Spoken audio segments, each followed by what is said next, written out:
¿Cómo está, señor Delgado? Buenas tardes, gracias por atendernos. Buenas tardes, Pamela. A ver, ¿cómo entendemos el comportamiento, el uso que han dado Pasión Dávila y Flor Pablo a los recursos que le facilita el Congreso para su semana de representación? En principio, ante lo que nos encontramos es una figura que se inicia en la historia del Parlamento peruano aproximadamente en el mes de agosto o septiembre del año 2009, cuando, siendo presidente del Congreso el señor Luis Alva Castro, crea un mecanismo de presencia de los congresistas en sus respectivas circunscripciones con el objetivo de que realicen evaluaciones de los programas de inversión privada en cada uno de los departamentos o provincias por las que han sido elegidos. Ese es el origen que luego se transforma unos pocos meses después, en octubre del año 2009, en la modificación del reglamento, el artículo 23, me parece que es, donde se señala que una vez al mes, durante 5 días consecutivos, los congresistas deben concurrir a sus circunscripciones para contactar mejor con la población, recibir sus denuncias, recibir sus pedidos y verificar que se estén cumpliendo con los programas del Poder Ejecutivo, etcétera, etcétera. Ahí nace la figura de la semana de representación que se toma del sistema chileno. En el Congreso chileno existe un mecanismo similar. El problema que tenemos es que cuando se habla de la semana de representación se está creando una ficción. ¿Por qué?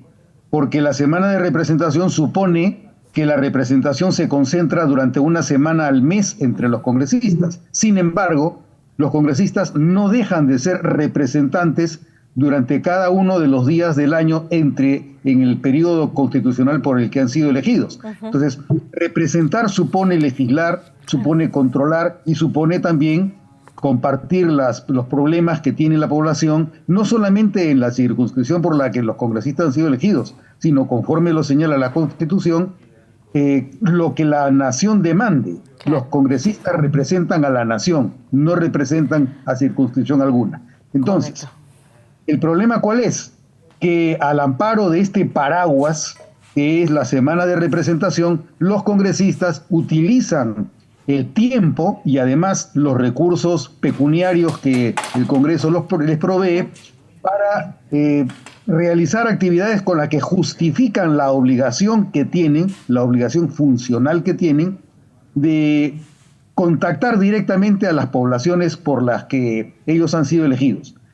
Cuando uno analiza los sucesivos informes que presentan los congresistas durante su semana de representación, cae en cuenta que esos informes en realidad no cubren idóneamente la función representativa. Son fotografías de ceremonias, de paseos, de polladas, etcétera, etcétera, en las que aparecen los congresistas saludando a la población, etcétera. En algunos casos incluso se advierte que hay formatos con los que se presentan los informes de la semana de representación, en los que muy poco es lo que se varía. Y en otros casos también ha ocurrido que dentro de la semana de representación, los congresistas envían a sus asesores o a sus asistentes para que en su representación los apoyen en el cumplimiento de la semana de representación, mientras que ellos están en Lima o incluso viajando en un país extranjero. Claro, claro. O sea, en buena cuenta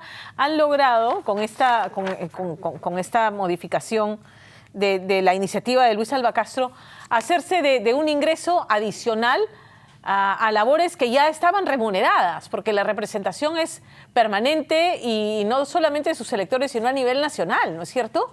Es correcto, así es. Ahora, en realidad, el monto que perciben... Listo. Por hacer lo mismo. El monto en realidad no es mucho, pero el problema no es el monto, el problema es que durante esa semana de representación se dejan de cumplir funciones propias de la institución parlamentaria, dejan de legislar y dejan de realizar labores de control político. En realidad, por eso digo, es una ficción, la ficción de que en esa semana tú representas, como si no representaras durante las otras 3 semanas del año. Esa es una ficción que ha servido para decir que, bueno, estamos a tono con la avanzada que existe a nivel latinoamericano, porque en Chile se hace, acá también se hace. Pero en realidad se está demostrando con los informes que de muy poco sirve Claro. esta semana de representación. Más bien, en la experiencia que hemos tenido en el Parlamento peruano hasta el año 2009, esa misma función de representación tenía que cubrirse los fines de semana o incluso durante la propia semana, cuando los congresistas, en horas en las que no tenían que sesionar en el Pleno o en sus comisiones, tenían que recibir las delegaciones en sus oficinas. Claro. Y lo contrario, viajaban a las provincias, a los departamentos, para contactar con la población. Eso, a mi juicio, no obstante que inicialmente fue una ilusión, ahora resulta convincentemente que es ineficiente y es innecesario. Es un mecanismo inútil porque en realidad está remedando como representación algo que nunca llega a serlo. De acuerdo. Ahora, lo que ha dicho Flor Pablo es, yo cumplí con mi agenda y al final del día, bueno, acepté esta invitación ya que estaba acá. Es una falta ética, es una falta administrativa, como dice el congresista Muñante, que ha aprovechado los recursos para hacer labor proselitista. Pamela, mira, en principio, si tú quieres sancionar un comportamiento parlamentario, tienes que tener presente que los congresistas no son parte de la administración pública.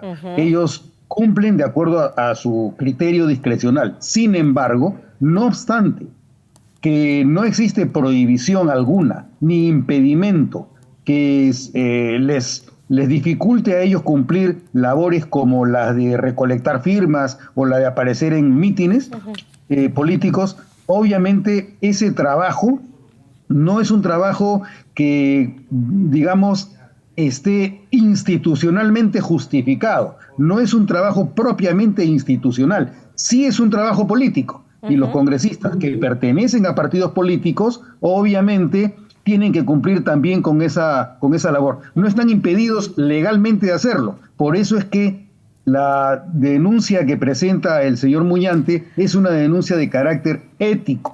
La Comisión de Ética tendrá que revisar el Código de Ética, donde en principio tampoco aparece ningún tipo de restricción, prohibición ni impedimento, pero podrá construir criterios que con carácter jurisprudencial permitan señalar los límites que actualmente no parecen existir. Esa será una labor que tendrá que realizar la Comisión de Ética, argumentando a partir de los principios éticos que señala el Código. Muy claro, César, te agradezco porque nos ayudas a hacer docencia y entender los mecanismos del Congreso. Ha sido un gusto conversar contigo. Gracias.